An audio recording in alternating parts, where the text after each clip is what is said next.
পঞ্চায়ত নিৰ্বাচন সন্দৰ্ভত এবাৰ লৰিণজ্যোতি গগৈয়ে মন্তব্য কৰিছে আগন্তুক সময়ত পঞ্চায়ত নিৰ্বাচনকে আদি কৰি 2026ত বিৰোধী কেনেদৰে একত্ৰিত হৈ আগবাঢ়ি যাব কেনেদৰে ভুলবোৰ শুধৰাই আগবাঢ়ি যোৱাৰ সংকল্প গ্ৰহণ কৰিছে সেই সন্দৰ্ভত লৰিণজ্যোতি গগৈয়ে মন্তব্য কৰিছে।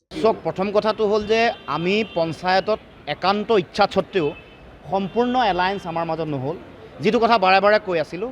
কিন্তু তথাপি সেইবোৰ কথা এতিয়া ক'বলৈ নাযাওঁ, কাৰণ এইটো অতীত উইড্ৰ কৰা দিনো পাৰ হৈছে। কিন্তু 26ৰ নিৰ্বাচনত আমি মিত্ৰতাৰে খেলিম আৰু খেলিব লাগিব, যদিহে বিজেপিক আমি পৰাভূত কৰিবৰ কাৰণে আমি ৰণকৌশল তৈয়াৰ কৰিব খোজোঁ। কালি সকলো ধৰণৰ কথা আমি আলোচনা কৰিছোঁ বিস্তৃতভাৱে। সেইকাৰণে এৰা ধৰাৰে আমি বিজেপিক হৰুৱাবৰ কাৰণে সকলোৱে আমি ঐক্যবদ্ধতাৰে যুঁজিব লাগিব।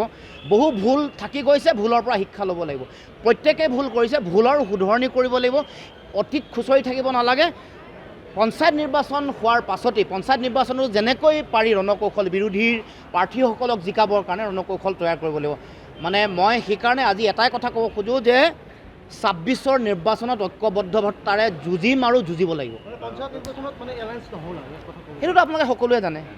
আমি যথেষ্ট চেষ্টা কৰিছিলোঁ, বহুত জেগাত হৈছে 60, 70, 80%, 85% ক'ব এয়ালৈকে হৈছে আমাৰ একান্ত চেষ্টা আমাৰ দলৰ ফালৰ পৰা।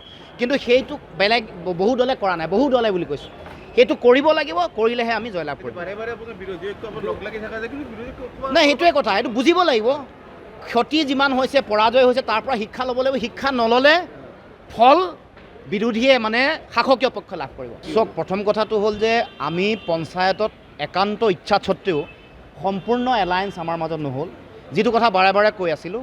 কিন্তু তথাপি সেইবোৰ কথা এতিয়া ক'বলৈ নাযাওঁ, কাৰণ এইটো অতীত উইড্ৰ কৰা দিনো পাৰ হৈছে।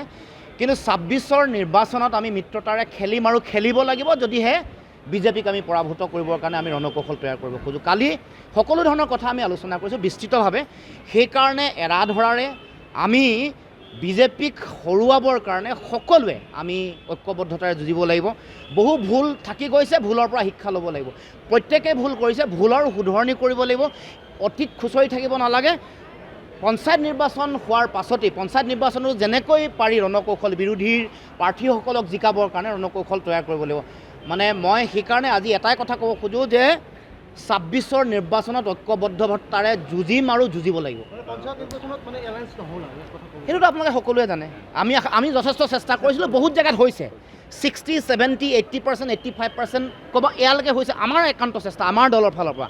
কিন্তু সেইটো বেলেগ বহু দলে কৰা নাই, বহু দলে বুলি কৈছোঁ। সেইটো কৰিব লাগিব, কৰিলেহে আমি জয়লাভ কৰিম। নাই, সেইটোৱে কথা, এইটো বুজিব লাগিব। ক্ষতি যিমান হৈছে, পৰাজয় হৈছে, তাৰ পৰা শিক্ষা ল'ব লাগিব। শিক্ষা নল'লে ফল বিৰোধীয়ে মানে শাসকীয় পক্ষ লাভ কৰিব।